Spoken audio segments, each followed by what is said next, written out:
I know I'm barely sliding in by the skin of my knees to get this content in, but I made an agreement with myself that I would post my core beliefs and philosophies in my 31 days of permissionism.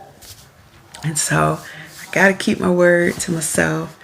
You know, I said that trust is learned and earned, and I am earning my trust as an entrepreneur. And this is really an exercise to challenge me, really, to allow myself to be seen and to be visible, even when by nature that kind of comes and goes in waves for me. Sometimes I really, I'm fine with being seen and fine with being vocal, and then other times I want to hide in my shell. And so today, day 20, let me look at the date, day 26 of 31 Days of Black Permissionism. I am going to talk about how perspective is a muscle. Perspective is a muscle. And the reason I say that, and I hope this is good news to you, is so that we can understand that it's something that we can strengthen. We can build more flexibility and mobility around our perspective. And even when we strengthen it, if anybody has ever lifted weights who's watching this video, there are certain strengthening exercises you can do that, you build what they call gym muscles, but they're not necessarily useful in any other area in your life. And you have all these muscles, and maybe they look good and your clothes are good on the camera, but they're not necessarily functional muscles. Hello, Sherry. Perspective can be like that. If you've ever met anyone who's rigid in their perspective and they have a very difficult time seeing things from another point of view, they're just so stuck in how they think. This is someone who has a lot of strength, but not a lot of flexibility. If you see someone who they really cannot, they have so much trouble connecting to other people. They have so much trouble building what I would call their relational IQ.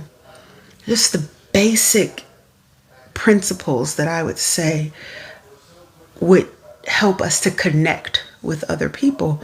Then I would say they're having an issue of mobility when it comes to their perspective. And that's the thing, like any muscle, if you don't stretch it, it gets rigid, it gets stiff. We even get what I would call mental arthritis. I am in the process of writing a little guidebook about stretching our perspective and why that's so important for our relationships. Hello, it's Kel. Stretching our perspective is so important to our relationships, and I honestly believe that this is why so many of us, and when I say us, of course, I'm the Black Love Permissionist, so I'm talking about Black Americans. The reason why so many of us don't do the best in intimate, deeply connected, meaningful, long-term relationships, and I'm not just talking about romance, I'm talking about friendship, I'm talking about our relationships with our families, I'm talking about our relationships with the people in our economic ecosystem. Oftentimes, what gets in the way is many of us believe that our way of thinking is the right way to think about something, and that if somebody has a differing way of thinking about something, then they're obviously wrong. And I'm encouraging us, if we are truly to build deep, impactful, long lasting relationships with ourselves, first of all, and the people in our village, and to extend out, especially if we want to have romantic partnerships with people, that we learn to stretch that perspective, that we learn to build the muscle that is our perspective. It is not something that has to be rigid or static. Strengthening our perspective without knowing how to stretch it can put us in a problematic space. And so, I even think about it metaphysically. If you're having a lot of neck problems, a lot of neck pain, metaphysically, the probable root cause of neck pain is being unwilling to see a perspective that's different from yours. In metaphysics, that is the probable cause of neck pain, being unwilling to see a perspective other than yours. If you're a fan of the Christian Bible, the Christian Bible often refers to obstinate people as stiff-necked. And I think that there's enough evidence out there, and that's just the Christian Bible, and how the metaphysical perspective would talk about what's happening with our neck. But there's all sorts of science-backed research that I think heavily supports why stretching our perspective is necessary for our relationships, especially if you want meaningful, long-term relationships with other people. There has to be a willingness to say it doesn't matter who's right and wrong. Those binary ways of thinking be whooping our ass a lot of times, because we think it has to be this way, which is usually the way I'm thinking, or that wrong thing. And that really gets in the way of us connecting. Oftentimes we think that our relationships with other people are really dependent on them doing what we want them to do, saying what we want them to say, thinking how we want them to think. And that is not a relationship. That is not connection. That's not connection, that's control. So a lot of us think of intimacy as something that makes us feel safe, something that we can package up comfortably, something that we can control, because we've been fantasizing about this idea of what true intimacy is. And I'll be honest with you, intimacy can be terrifying, right? It can be. It's an adventure. It requires a certain level of vulnerability. It requires a certain level of authenticity. It requires a certain level of transparency.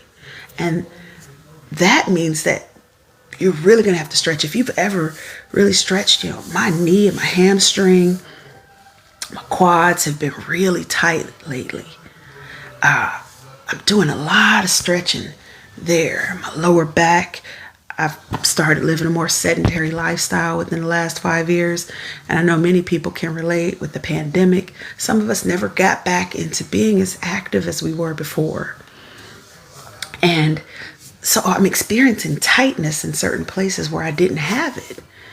And oh my goodness, sometimes I lean into those hamstring stretches or that lower back stretch, and I really feel it. And it can be just as uncomfortable when we are intentionally stretching our perspective to understand where someone else is coming from. Again, we're not talking about agreeing. Agreeing and disagreeing. Those judgments, those snap judgments, it is or it isn't. Relationships don't function from that place. Intimate relationships are not built on a foundation of what's right and what's wrong. Might we want to have a similar outlook on morality as the people that we're connecting with?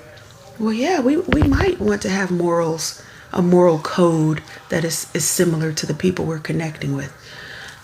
there's going to come a time when the person that you are connecting with, friend, family member, coworker, lover, they are going to do something that doesn't fit in into the box of what you thought they should do. Whether it's something that you believe a person with a certain moral standard would or wouldn't do, whether it's something that you believe makes sense or doesn't make sense. I love it when I hear people talk about, well, it's just common sense should have told them. And I'm going, first of all, common? Oh, you mean you think that most people were raised the way you were raised? You're calling it common sense because you expect this to be the norm. And you're from some small town in Texas, and you're over here talking to somebody who grew up in France. Half the time, we don't have the same upbringing as people do. We don't think the way they do. We don't move the way they do. But then we expect them to have common sense that lines up with how we think. And it's hilarious. So that's why I'm talking about, perspective is a muscle. And what I would say, if you want to stretch that muscle, empathy. Empathy is the stretch. Empathy is a skill. Empathy is a skill that we can all cultivate. Oh yes, some of us, we have high levels of empathy, and it's just in our default settings, right? We just came loaded up with empathy. A good chunk of us, we have to work at it.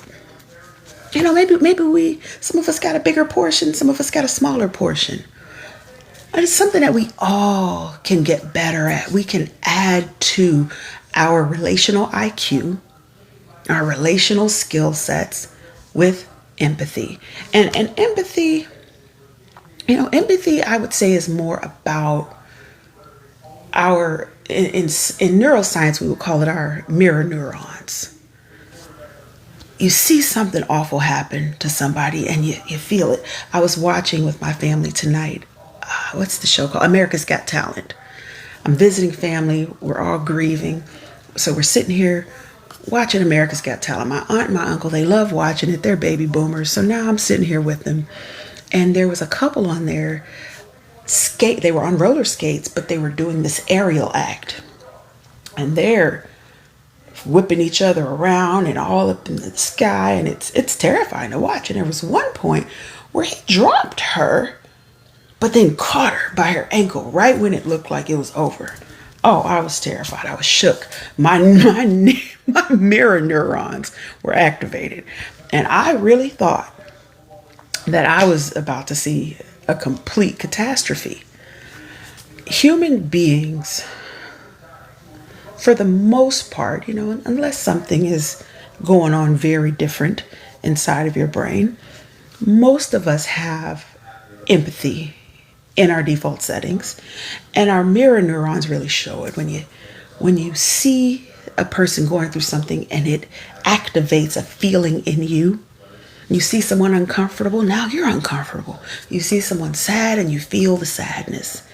You see someone angry and now I feel a little angry too. And these are beautiful things. It helps us to connect. It helps us to, I would say, be human. I mean, even animals have certain levels of empathy. Mammals, anybody's ever had a cat, dog, horse?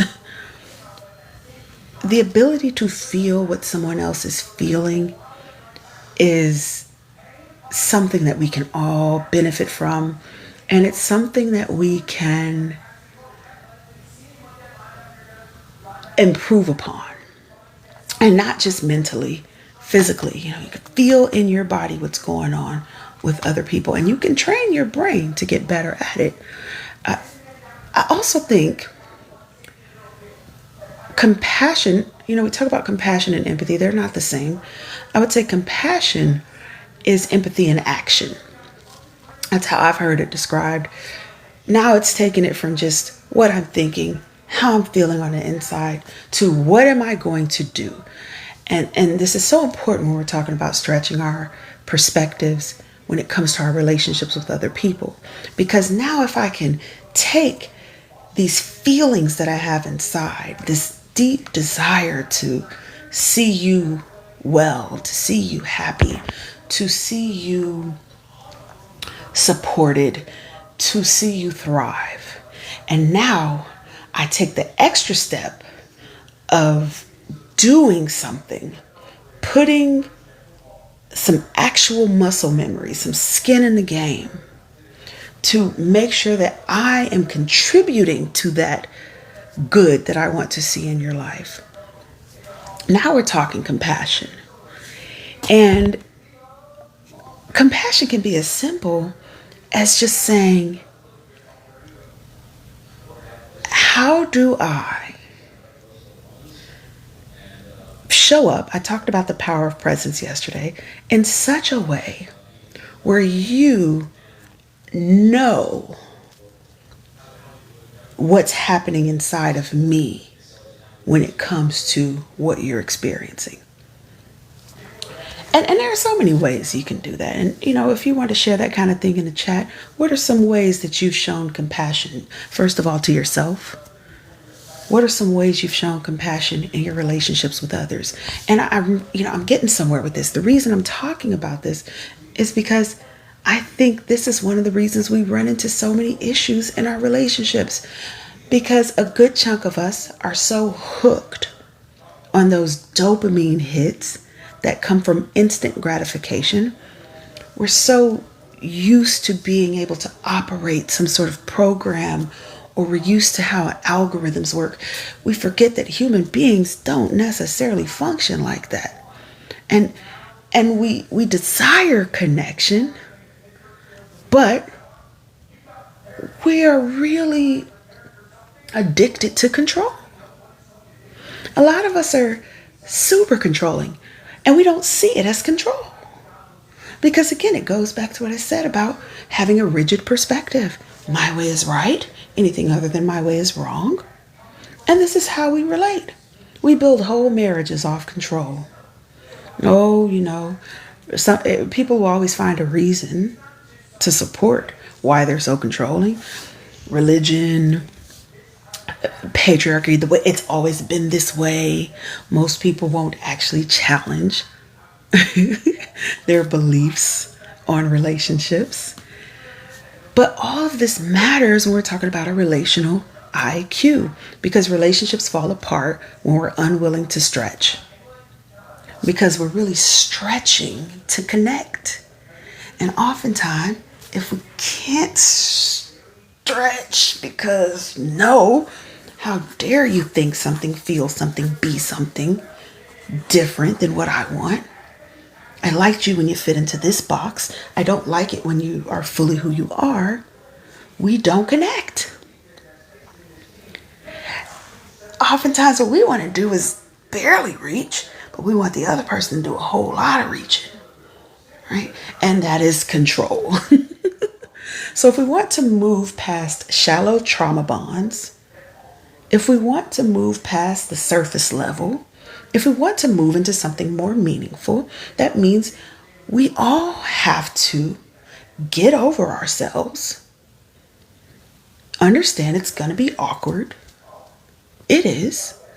It's going to be uncomfortable. Stretching, like I said, doesn't always feel good, but it's necessary. It's necessary. Especially if we understand the purpose of our relationships, right? The purpose of our relationships from the Black Love Permissionist perspective is connection and evolution. Meaning we are connecting because we are evolving.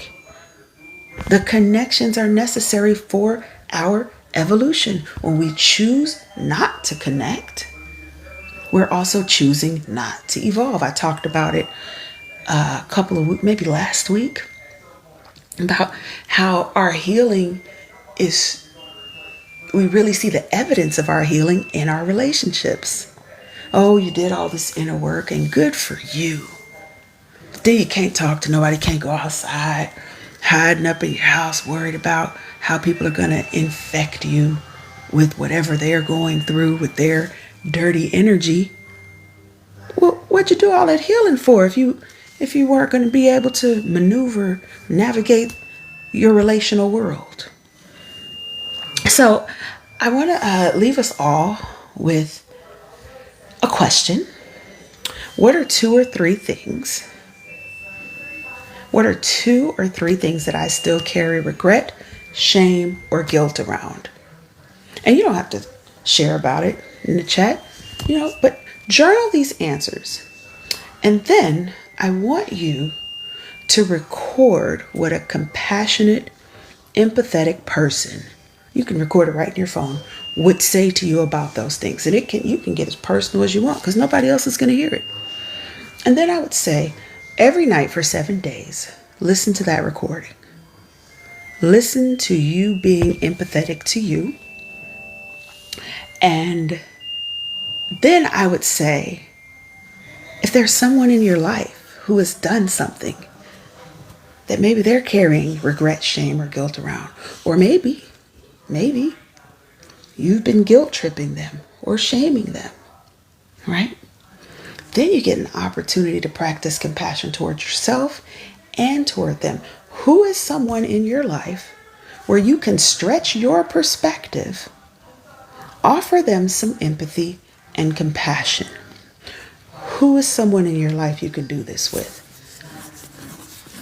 I believe that most Black Americans really have a hard time doing this with ourselves, and that's why it's really difficult for us to offer it to other people, because most of us were raised rough.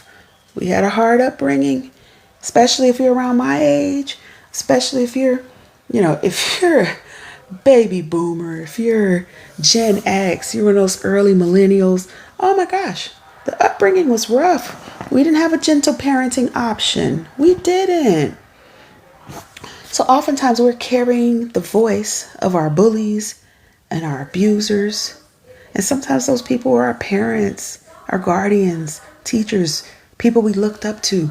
And we hear this track playing in our head all the time about how we failed, how we're currently failing. We should have done it this way. We should have done it that way. How come you didn't do this? Now, I hate those words. Weaponizing should and could and would. I can't stand it.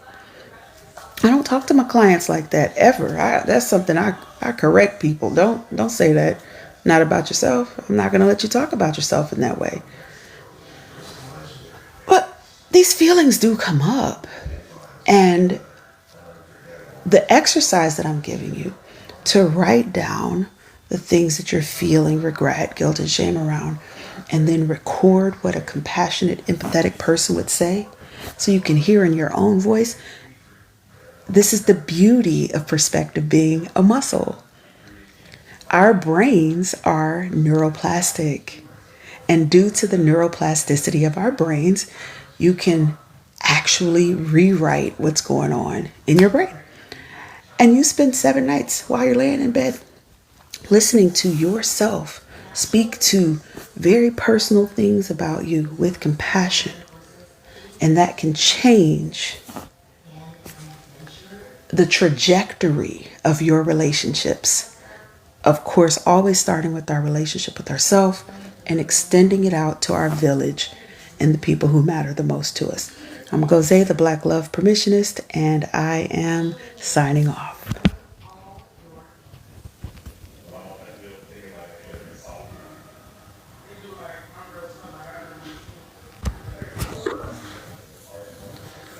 And now, I don't know what's going on here. Hello? Hey Lauren, thanks for the like. I'm eating. Big Thanks. sis. Thanks for the like, big stacks.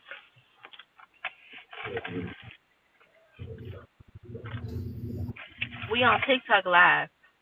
I've never done this before, so how did I get pulled into this? Oh, I sent the invite and you accepted it. You never been on Okay. TikTok live before? Thank you, Oh, big only stacks. only by myself. I was just doing a live. Is that how I got pulled in? Because I was already on there. Mhm. Got it. Where you from? Chicago. Chicago? Yep, yep. How about you? I'm from Mississippi. Oh, nice. That's where my dad's from. What part of Chicago you from? I've lived all over Chicago, but I live south now. I wish I was from Chicago. I don't know why. What's wrong with Mississippi? It's so boring. Like it's boring. Yeah, where are you at in Mississippi? I'm in Byhalia. Oh, I've never heard of that. Oh, hell yeah. Um, Have you heard of Holly Springs? Man, there's so many places in Mississippi. I'm finna type.